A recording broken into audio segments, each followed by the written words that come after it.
আমি আর সবার মতো বিদেশ ভ্রমণ করতে পারি না, ড্রিংকস করতে পারি না। আমি সবার মতো আরও অনেক কিছু আছে যেটা আসলে আমি পারি না। আমি এটা শুরু থেকেও পারিনি, এখনও পারিনি, পারতে চাই না। এটা আমার জন্য প্রাউড। একটা ব্যাগ সাথে করে নিয়েছেন। ব্যাগের দাম কত?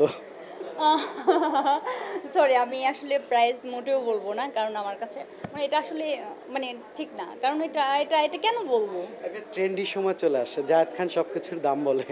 সে তো আপনার হিরো। আপনি তো তার সাথে সিনেমা করেছেন। হ্যাঁ, সত্যি কথা বলতে আজকে যখন আমি যখন আমার শাড়িটা পরছিলাম অ্যান্ড হচ্ছে আমি যখন আমার অ্যাক্সেসরিজ পরছিলাম জুয়েলারি, আমার কাছে মনে হচ্ছে আল্লাহ আমাকে কেউ কোনো প্রাইজের কথা জিজ্ঞেস করে কিনা? থাক, যদি প্রাইজের কথা জিজ্ঞেসও করো আমি জাস্ট লাইক আমি এটাকে মানে হাইড করব। যতটুকু আমি স্কিপ করতে পারি। সিনেমার জায়গাটা নিয়ে কি ভাবছেন বর্তমানে? কেমন যাচ্ছে?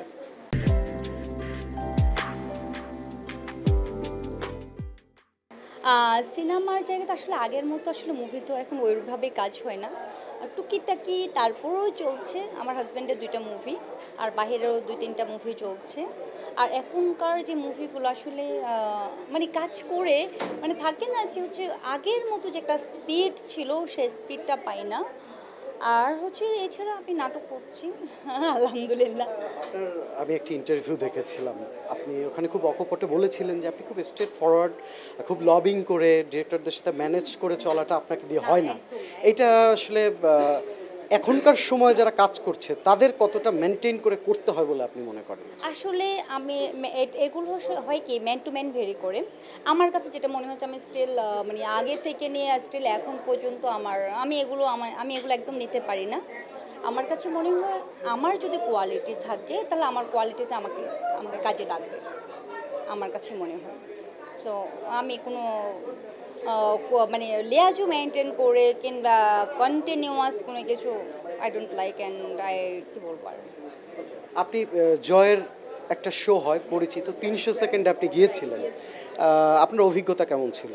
আমি জয় ভাইয়ের ওই শোতে যাওয়ার আগে একটু মানে ভয় লাগছিল। জয় ভাইকে বলেছি যে, "জয় ভাই আমি আপনার ৩০০ সেকেন্ডে যে আসার আগে আমার কিন্তু একটু ভয় লাগছিল। এমন কোনো বিব্রতকর এমন কোনো প্রশ্ন করবেন না যে প্রশ্নটা দেখা গেছে কি মানে আনসার দিতে আমার জন্য একটু হার্মফুল হবে।" সো পরে দেখলাম যে না, যে টাইপের প্রশ্নগুলো করেছে এগুলো আসলে আমার জন্য যে এমন কি আছে যেটা আমাকে প্রশ্ন করলে যে মানে আমার ইয়ে হবে, আমি জাস্ট আমার কনফিডেন্ট থেকে আমি এই শোতে গিয়েছি।